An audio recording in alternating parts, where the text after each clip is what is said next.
النهاردة هنعمل مع بعض أصابع زينب.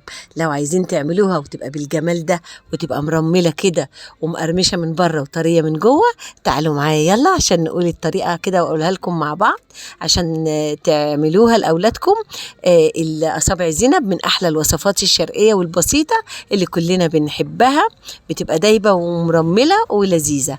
أول حاجة هنجيب كوباية ونص دقيق، هنجيب كوباية إلا ربع دقيق سميد، رشة ملح، هنقلب الخليط مع بعضه. هنجيب نص كوباية سمنة ممكن تستبدليها بالزيت، وهنجيب هنبدأ بقى نفرك الدقيق بالسمنة زي ما انت شايفة كده، نشرب الدقيق كله بالسمنة علشان تبقى مرملة، تبقى زي الرمل كده. وهنجيب كوباية مية فترة كده ونحط فيها معلقة خميرة فورية ونقلب كويس ونحطها بقى على الخليط اللي احنا عاملينه ونعجن كويس زي ما انت شايفة.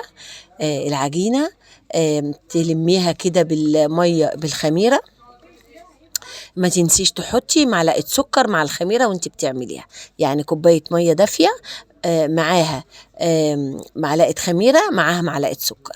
دي العجينة بتاعتنا، دي العجينة الجميلة بتاعتنا بعد ما شكلناها. بصوا الجمال على البصامة بتاعت الكعك والبسكوت، بصوا الجمال. هنقليها بقى في الزيت، وبعد ما نقليها في الزيت نكون مجهزين الشربات.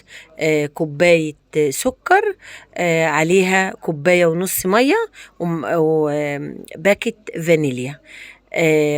هي الصوابع زينب بتكون طالعة من الزيت سخنة، وننزل بيها على الشربات، والشربات يكون بارد، ونصفيها كويس من العسل بتاع الشربات ونقدمها في الأطباق. هتعجب ولادنا قوي، وحاجة جميلة وحاجة حلوة من البيت.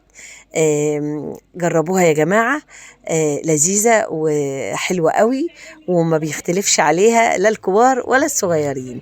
لو وصلت لغاية هنا معايا في الفيديو، يا ريت إعادة نشر للفيديو ولايك وشير للفيديو.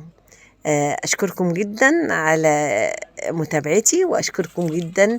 هنا هي أصابع زينب بعد ما حطيناها في الشربات، بصوا جمالها ذهبي كده ومن جوه ناعمة ومرملة. بشكركم جدا على متابعتكم، وأشكركم جدا على إنكم بتعملوا اللايك وبتعملوا الشير، واللي مش مشترك عندي في القناة يشترك. وبصوا الجمال. يلا بقى قومي يا حلوة وجميلة، اعملي حاجة حلوة لولادك. قد ايه بتطلع جميلة جدا، ولما بتشتري الحاجات دي من بره الأسعار بقت غالية جدا، فانت اعمليها في البيت أوفر وأجمل.